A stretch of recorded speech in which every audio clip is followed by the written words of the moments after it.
আমাদের প্রিয় নবী তখনও পৃথিবীতে ভূমিষ্ঠ হননি। সময়টা ছিল তখনকার আরব সমাজ যখন অন্ধকারে ডুবেছিল। সেই সময়টাকে বলা হতো আইয়ামে জাহিলিয়াতের যুগ, অর্থাৎ অন্ধকারের যুগ। আরব সমাজে তখন আইন কানুন নীতি নৈতিকতার কোনো বালাই ছিল না। বেহায়াপনা, নোংরামি ও অশ্লীলতায় সমগ্র সমাজ একদম ডুবেছিল।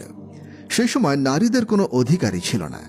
নারীদের উপর অত্যাচার ও নির্যাতন, এমনকি অনেক সময় কন্যা সন্তানদের জীবিত কবর দেয়া হতো।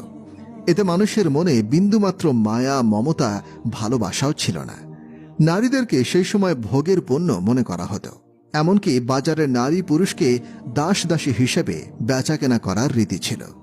সেই সময় বিভিন্ন প্রান্ত থেকে মুসলিমরা মক্কায় কাবা তাওয়াফ করার জন্য আসলেও কাবা ঘরের ভেতরে ছিল ৩৬০টি মূর্তি।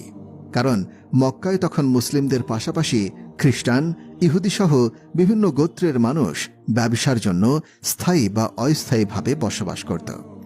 যাদের মধ্যে কাফির মুশরিকদের সংখ্যা অনেক বেশি হওয়ায় তাদের দাপট ছিল অনেক বেশি। এরপর সময় এসেছিল ৫৭০ খ্রিস্টাব্দে। তখন মক্কার নেতা ছিলেন নবীজি সাল্লাল্লাহু আলাইহি ওয়াসাল্লামের দাদা এবং কুরাইশ বংশের প্রধান আব্দুল মুত্তালিব, যিনি কাবা ঘরের রক্ষণাবেক্ষণের দায়িত্বে ছিলেন। আর নবীজি তখন মা আমিনার গর্ভে।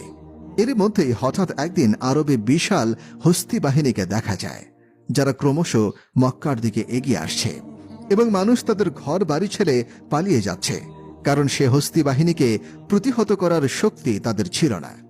এমনকি মক্কার হস্তি বাহিনী অনেককে ধরে নির্যাতন শুরু করেছে।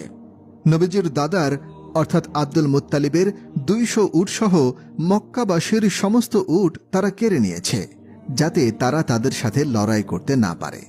ঠিক তখনই দেখা যায় নবীজির চাচা আবু তালিব এসে আব্দুল মুত্তালিবকে মক্কার পরিস্থিতি সম্পর্কে জানায় এবং বলে, বাবা, আমরা ওই হস্তি বাহিনীর সাথে বিবাদে লিপ্ত হতে পারব না, বরং আমরা আত্মসমর্পণ করি।